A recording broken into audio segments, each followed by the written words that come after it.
2019 সালে যখন ডাকসু নির্বাচনে ভিপি পদে আমি জয়লাভ করি, তারপর থেকে আমার কাছে ফোন আসলো তৎকালীন প্রধানমন্ত্রীর কার্যালয়ের থেকে যে ডাকসুর সমস্ত প্যানেলকে তিনি চায়ের আমন্ত্রণ জানিয়েছে।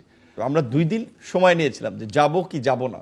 যাওয়ার সিদ্ধান্ত নেওয়ার আগেই আমার বাবাকে গ্রাম থেকে আপনার এনএসআই নিয়ে আসা হয়েছিল এবং তাকে নানানভাবে আসলে ভয়ভীতি দেখানো এবং চাপ প্রয়োগ করা যে আপনার ছেলে যদি না যায় আপনার ছেলেকে মেরে ফেলতে পারে। গণভবনে যাওয়ার প্রেক্ষাপটটা তখন আমার বাবাকে এই পটুয়াখালী থেকে ঢাকায় নিয়ে আসা হয় এবং নিয়ে এসে তাকেও কিছুটা আসলে যে আতঙ্কিত করা হয় যে দেখেন খালেদা জিয়ার মতো একজন বিশাল মাপের নেত্রী তাকে জেলে নিয়েছে, বিএনপির নেতাকর্মীরা কি আন্দোলন করে তাকে বের করতে পেরেছে? তো আপনার ছেলে শেখ হাসিনা তাকে গণভবনে ডেকেছে, সে যদি না যায় এটার জন্য তার পরিণতি কিন্তু চরম আসলে খারাপ হতে পারে। তো এখন আমার মা নেই, তো আমার বাবা আসলে এক প্রকারে আমার হাত মানে ধরেই বলা চলে যে খুব ক্ষমা চাওয়ার মতো যে বাবা আমি তো তোদেরকে মানুষ করেছি, আমি তোদের কাছে কিছু চাই নাই বলি নাই, তোরা বিশ্ববিদ্যালয়ে পড়স, তোদের নিশ্চয়ই বুদ্ধিশুদ্ধি আছে, আমি তোর একটা অনুরোধ করি যে যেহেতু প্রধানমন্ত্রীর পক্ষ থেকে দাওয়াত করা হয়েছে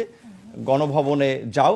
এবং উনি একজন বয়স্ক মহিলা, যে উনি স্বাভাবিকভাবেই যে একজন মায়ের জাতি, তো ওনাকে তুমি সেভাবেই সম্মান করবা।